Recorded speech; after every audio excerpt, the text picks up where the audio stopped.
आज हम शुरू करते हैं एड्रेसिंग मोड्स, है ना।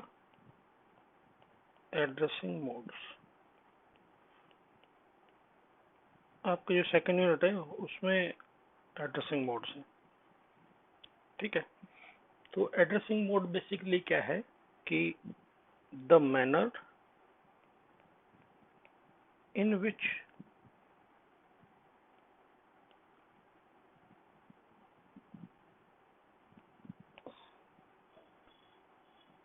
द operand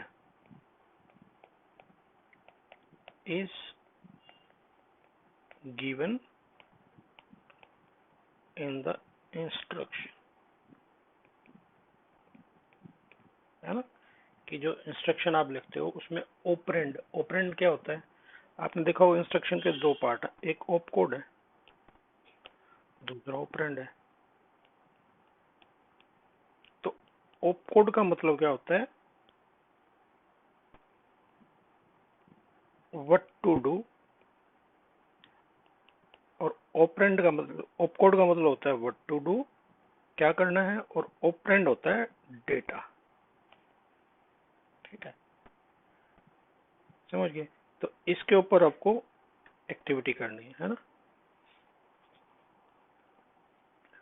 तो दो या तीन जैसे डिपेंड करता है ना कि किस तरह से आप प्रोवाइड करो, कि या एक तरीका ये कि आप डायरेक्ट जो आपकी इंस्ट्रक्शन है उसके अंदर ही डाटा रख दो आप, ठीक है। तो ये तरीका हो गया। या आप क्या करो कि जो आपका डेटा है वो किसी रजिस्टर में रख दो, है ना, या किसी मेमोरी लोकेशन में रख दो, है ना। तो इस तरह से जो एड्रेसिंग मोड्स हैं, एड्रेसिंग मोड इन 8051। तो पहला हम डिस्कस करते हैं इमीडिएट एड्रेसिंग मोड। तो in immediate addressing mode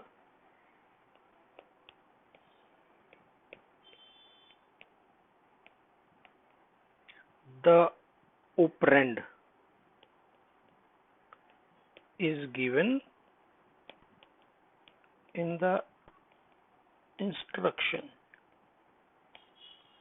itself।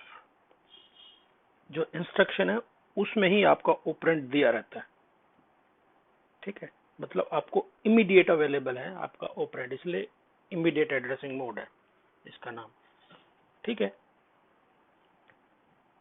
तो अब जितने भी आप एग्जाम जो एड्रेसिंग मोड के टाइप लिखेंगे तो उसमें एक या दो एग्जाम्पल आप जरूर लिखो। ये डेफिनेशन लिखने से कुछ ज्यादा आसान नंबर मिलते नहीं है ना। तो आप एक एग्जाम्पल लिखो, ठीक है।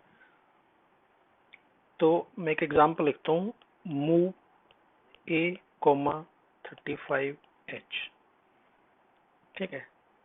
अब देखो 35H, H का मतलब क्या है, हेक्साडेसिमल है, H का और बाकी कोई मतलब नहीं है ना, क्योंकि हम माइक्रो प्रोसेसर में जो डाटा यूज करते हैं हेक्स कोड में यूज करते हैं, है ना, हेक्साडेसिमल में, ठीक है कि नहीं। तो H स्टैंड फॉर हेक्साडेसिमल, है ना। तो 35 है, ये डेटा भी हो सकता है और ये मेमोरी लोकेशन भी हो सकती है।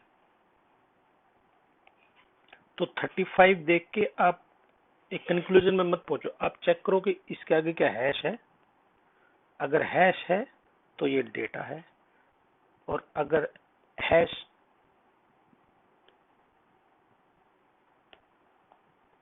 हैश नहीं है तो ये क्या है, मेमोरी लोकेशन है। ये आपको याद रखना है, ठीक है। तो अगर मैं इसके आगे अब हैश लगा दूंगा, इसका मतलब क्या हुआ, ये एक डेटा है, ऑपरेंड है ना। इसका मतलब क्या होगा कि ए में आप 35H भेज दो, ठीक है। तो ये क्या होगा, इमीडिएट एड्रेसिंग मोड की data is given in the instruction itself, immediate, है ना। दूसरा एग्जांपल लिखते हैं, move DPTR, sorry, move DPTR 2000H।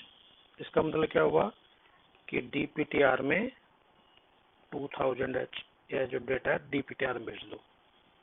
ठीक है कि नहीं? DPTR क्या है? डाटा पॉइंटर, है ना?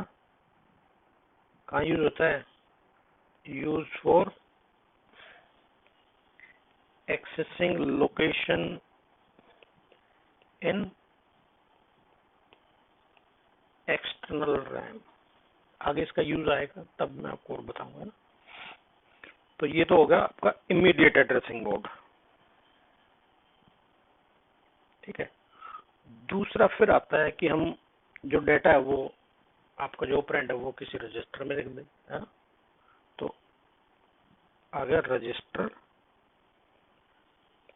एड्रेसिंग मोड, तो क्या होगा? In this mode the operand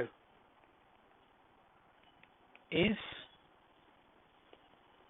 given in an register। Register में है आपका डाटा। ठीक है। आपको पता है रजिस्टर ए हो गया R0 से R7 तक, है ना? 885 में 4 रजिस्टर बैंक है, तो हर रजिस्टर बैंक में 8 रजिस्टर हैं R0 से R7 तक, है ना? समझ गए? और एक्यूमुलेटर हो गया। ठीक है कि नहीं? तो आपका डाटा एक्यूमुलेटर में भी हो सकता है। तो इसमें जो डाटा रहेगा जिसके ऊपर आपको काम करना है वो रजिस्टर के अंदर है, किसी रजिस्टर के अंदर। ठीक है। एग्जाम्पल देखते हैं। मूव A, R0, है ना? इसका मतलब क्या हुआ कि ए में आप क्या भेज दो, जो R0 में डेटा है वो ए में भेज दो। या मूव R6, A, है ना? या ए का जो डेटा है वो R6 में भेज दो। ठीक है कि नहीं है?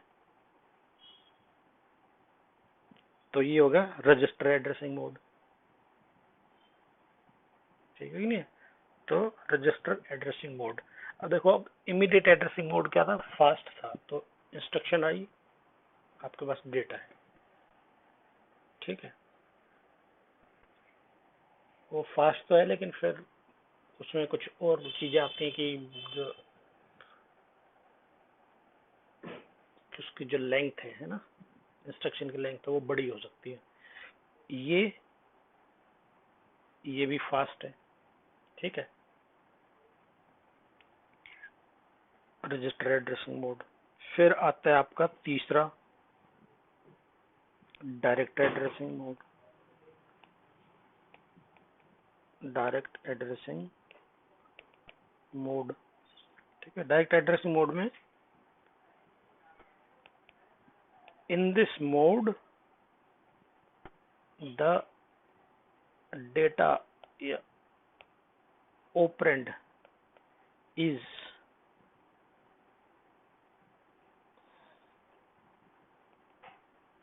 given by a memory location। ठीक है कि नहीं है?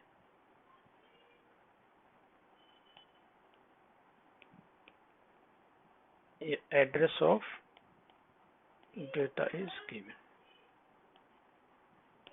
तो इस एड्रेसिंग मोड में क्या होगा कि जो डेटा है उसका एड्रेस रहेगा, डेटा का एड्रेस रहेगा। इमीडिएट में डेटा अपने आप में था इंस्ट्रक्शन में, है ना? रजिस्टर में जो डेटा था वो किसी रजिस्टर में था, और इसमें क्या है? डेटा किसी मेमोरी लोकेशन में है। ठीक है। तो इसका एक दो एग्जांपल लिखे तो मैं लिखूंगा मूव A, 35H। अब देखो यहाँ पे जो 35 है इसका मतलब क्या है? 35 एक मेमोरी लोकेशन है। अगर मैं इसके आगे हैश लगा देता हूँ तो ये फिर डेटा हो जाएगा, है ना? तो ये 35 क्या है? मेमोरी लोकेशन है। तो इस इंस्ट्रक्शन का मतलब क्या है कि 35H जो मेमोरी लोकेशन है उसका डेटा ए में भेज दो। मतलब क्या हुआ कि ये आपका कोई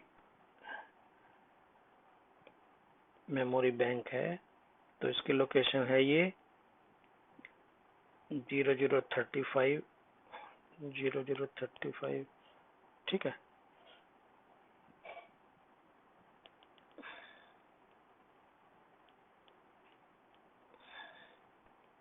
यहाँ से कि ये 35 है, 36 है, इसमें डेट ये है कोई, ठीक है। तो ये लोकेशन, ये जो है ना, ये दिया हुआ है यहाँ पे, ठीक है कि नहीं। और ये डेटा है, ये इसमें डेटा है, ये लोकेशन। तो जो डायरेक्ट एड्रेसिंग मोड है उसमें ये चीज दे रखी होती है, ये लोकेशन दे रखी होती है। इस लोकेशन से आप डाटा ले सकते हो, ठीक है। दूसरा इसका एग्जांपल हो गया मूव ATH, मतलब जो लोकेशन ATH लोकेशन पे जो डेटा होगा वो कहाँ पे आ जाएगा, A में आ जाएगा, ठीक है।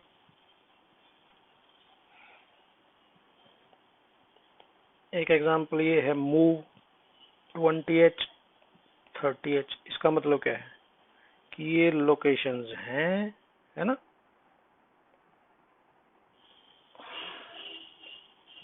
थर्टी एच का डेटा इधर आ जाए। देखो आप याद रखोगे ये इंस्ट्रक्शंस में क्या होता है, ये जो चीज होती है ना, ये होता है सोर्स और ये होता है डेस्टिनेशन, ठीक है कि नहीं। तो जो 30 से डाटा था वो 20 में चला जाएगा। और एक चीज और है, जब आप ये मूव करते हो डाटा, तो डाटा कट नहीं होता, कॉपी होता है। इसका मतलब क्या है कि अगर 30H में 98 डाटा था तो इसमें भी 909 डाटा था, तो 20H में भी 09 हो जाएगा, लेकिन 30H में ये रहेगा डाटा, ठीक है कि नहीं है।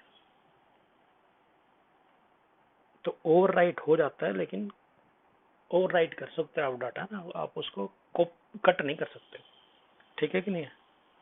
तो ये आपका हो गया डायरेक्ट एड्रेसिंग मोड, एग्जांपल होगी। फिर जो नेक्स्ट एड्रेसिंग मोड है वो सबसे ज्यादा यूज होता है, उसको बोलते हैं आप indirect addressing mode. Indirect addressing, इस इनडायरेक्ट एड्रेसिंग मोड में क्या है, in this mode the address of the operand is given by a register, ठीक है। एक रजिस्टर में होगा जहां पे आपका डाटा, ठीक है। तो मैं रजिस्टर आप यूज करोगे R0 और R1, दो रजिस्टर आप यूज करते हो सिर्फ, ठीक है कि नहीं, R0 और R1।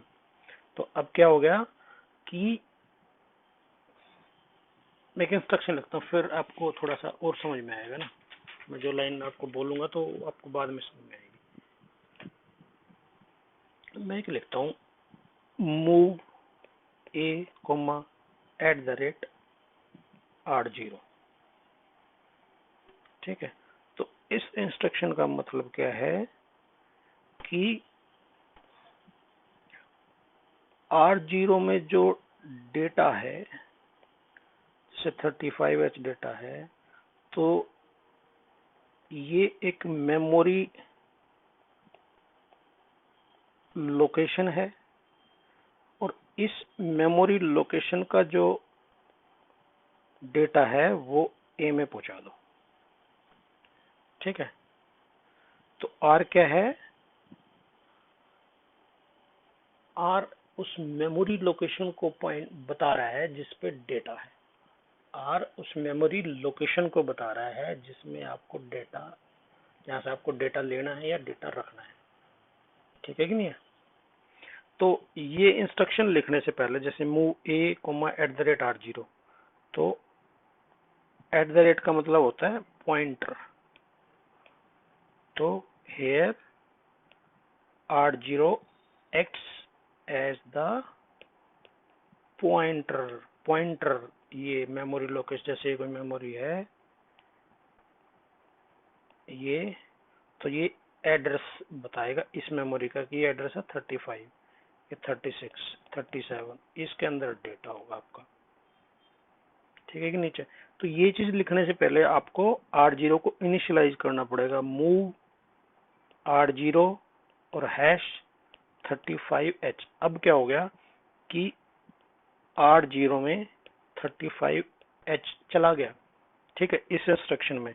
लेकिन अगर आप ये चीज इंस्ट्रक्शन लिख दोगे, move A comma at the rate R0, अब इस इंस्ट्रक्शन के बाद R0 डेटा नहीं है, ये जो 35 है ये होगा एक पॉइंटर हो गया। अब यहाँ तो डेटा था 35, लेकिन अब क्या हो गया, 35 एक पॉइंटर हो गया मेमोरी लोकेशन का, है ना। तो 35 एक लोकेशन है जिसका डेटा आपको ए में भेजना है। ठीक है, समझ गए मेरी बात। मैं इसको थोड़ा सा कि 35H एक मेमोरी लोकेशन है जिसका डेटा आपको ए में भेजना है। ठीक है कि नहीं है। तो हम R0 और R1 का यूज करते हैं 8 बिट एड्रेस के लिए। R0 और R1 का यूज करते हैं 8 बिट एड्रेस के लिए। ठीक है, लेकिन 8051 में एक्सटर्नल रैम अगर लगा रखी हो तो एक्सटर्नल रैम के तो 16 बिट का एड्रेस है। तो फिर आप क्या करोगे, for accessing external RAM having 16 bit address, we can use R0, R1 and DPTR। जो एक्सटर्नल है उसको हम ना R0, R1 का यूज करके और DPTR का यूज करके एक्सेस कर सकते हैं। लेकिन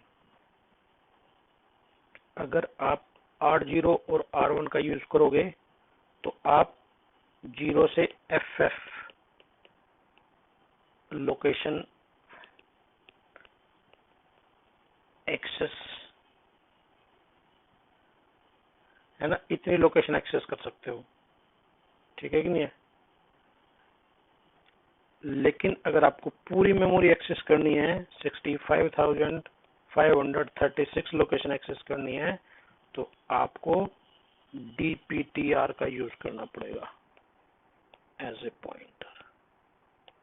ठीक है, अब एक्सटर्नल रैम को R0 और R1 का यूज करके भी एक्सेस कर सकते हो, लेकिन R0 R1 सिर्फ R0 और R1 8 बिट रजिस्टर हैं, तो 2⁸ तो है ना 256 मतलब FFF, तो 0 से FFF ये इतने 256 लोकेशन एक्सेस कर सकते हो ना आप R0 R1 का यूज करके, है ना। लेकिन हमारे पास लोकेशन है 65,536, तो इसको पूरा यूज करने के लिए आपको DPTR as a pointer use करना पड़ेगा। ठीक है, लेकिन प्रोसेसर को ऐसा पता चलेगा कि एक्सटर्नल रैम पे काम करना है कि इंटरनल रैम पे काम करना है, इंस्ट्रक्शन का फर्क हो जाएगा। फर्क क्या होगा, मूव एक्स, क्या आ जाएगा, move X A comma at the rate DPTR। ठीक है, इस इंस्ट्रक्शन से पहले आपको move DPTR at the rate DPTR hash 3000H या कुछ भी लिखोगे तो आपको पहले DPTR को इनिशियलाइज करना पड़ेगा, है ना। ये पॉइंटर हो गया। अब ये जो बताया था ना मैंने इनडायरेक्ट एड्रेसिंग मोड है। तो अब ये जो 3000H है, इससे पहले ये कमांड अगर मैं लिख दूं dptr हैश 2000H या 3000 लिख देता हूँ, 3000H, इसका मतलब अब यहाँ तो ये क्या था, डेटा है, और यहाँ पे अब ये क्या हो गया, पॉइंटर हो गया जो 3000 लोकेशन को बता रहा है। आपकी जो मेमोरी है इसका जो 3000 है, अब ये यहाँ पर पॉइंट कर रहा है। यहाँ तो 3000 डेटा था, यहाँ 3000 क्या था, डेटा था, और यहाँ पे 3000 क्या है, पॉइंटर है, यहाँ पे है या नहीं है। तो यहाँ पे डेटा, यहाँ पे पॉइंटर, ठीक है। तो इनडायरेक्ट एड्रेसिंग मोड में पहले आपको किसी रजिस्टर को इनिशियलाइज करना पड़ेगा, फिर उस रजिस्टर एड्रेस को एज ए पॉइंटर यूज करना पड़ेगा। तो इसका फायदा क्या होगा कि आप उस पॉइंटर को इंक्रीज डिक्रीज कर सकते हो, कोई पॉइंटर उसको ऊपर नीचे कर सकते हो ना आप, ठीक है कि नहीं है। तो इससे क्या होगा, इस एड्रेसिंग मोड की वजह से आप मल्टीपल लोकेशन सिलेक्ट कर सकते हो, है ना, पॉइंटर को इंक्रीज करते रहो, है ना। जैसे मैं एक छोटा सा प्रोग्राम लिखता हूँ कि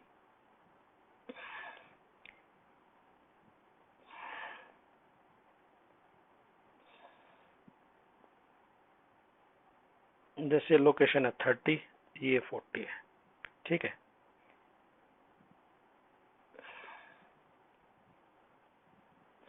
ये 50 है, ये 60 है, ठीक है। तो मैं क्या करूंगा, यहाँ इसको मैं लिखूंगा मूव,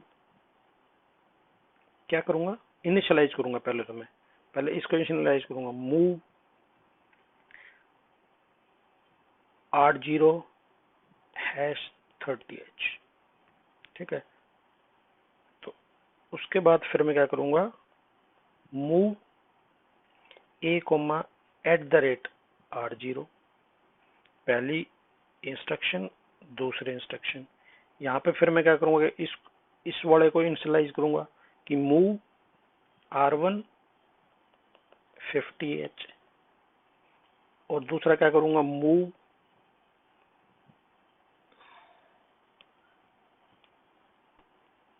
R1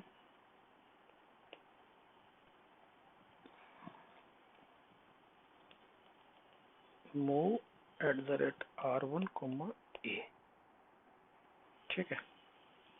ये तीसरे इंस्ट्रक्शन, ये चौथे इंस्ट्रक्शन। तो इस इंस्ट्रक्शन से क्या होगा कि यहाँ का जो डाटा है, जैसे यहाँ पे 7 था, तो ये 7 का डाटा ए में चला जाएगा, ठीक है। फिर इस इंस्ट्रक्शन से ए का डाटा यहाँ आ जाएगा, ये 7 इसमें चला जाएगा, ठीक है। फिर मैं क्या करूंगा, इंक्रीमेंट R0 को इंक्रीमेंट करूंगा तो 31 हो गया। ऐसे इंक्रीमेंट R1 करूंगा मैं, ठीक है, ये 51 हो गया, ठीक है कि नहीं है। तो अगर मैं इस प्रोग्राम को पूरा लिख दूं कि मूव R0 हैश 30H, है ना, फिर मूव A @R0, है ना, फिर एक move S50H, move @R1, A, increment R0, increment R1, ठीक है। अगर आप इन इंस्ट्रक्शन को समझोगे तो थोड़ा सा,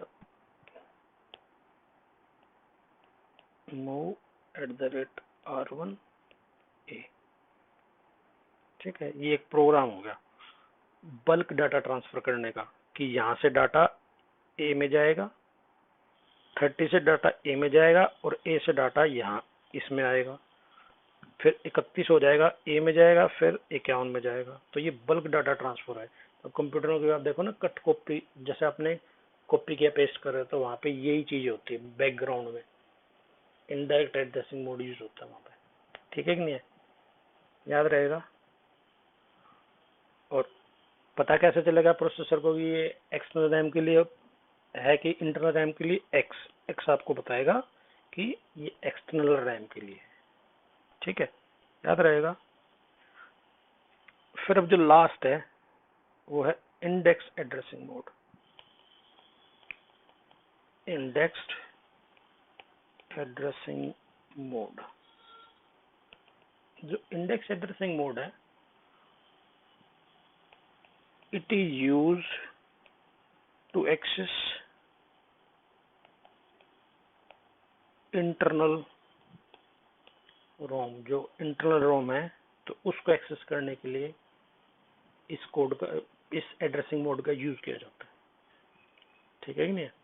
तो उसको यूज करने के लिए हमें कॉम्बिनेशन दे रखा है कि a प्लस @DPTR है ना, और दूसरा है a प्लस PC। इन दोनों को कंबाइन करके एड्रेस बनेगा। ठीक है, इन दोनों को कंबाइन करके कि a प्लस DPTR को कंबाइन करो या a प्लस PC को कंबाइन करो। ठीक है,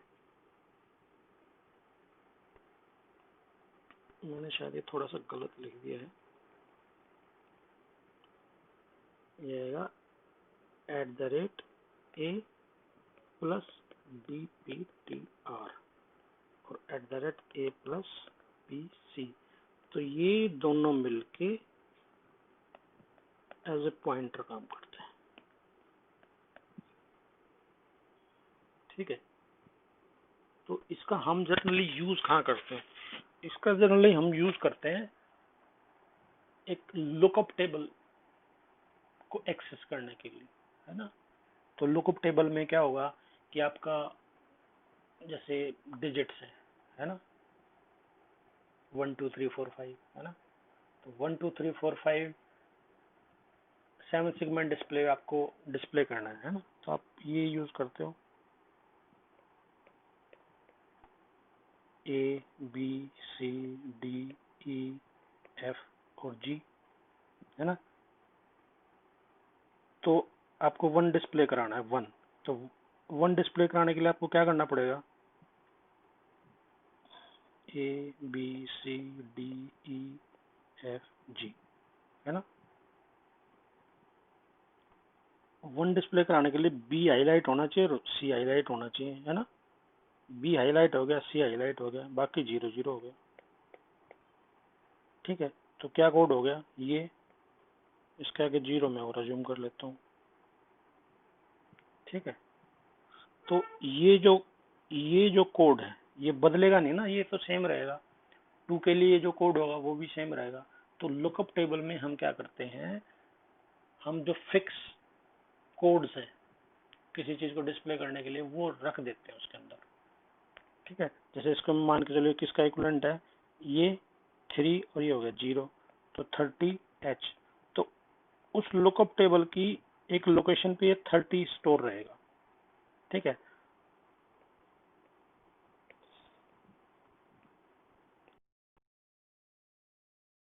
शुरू होती है 4000 से।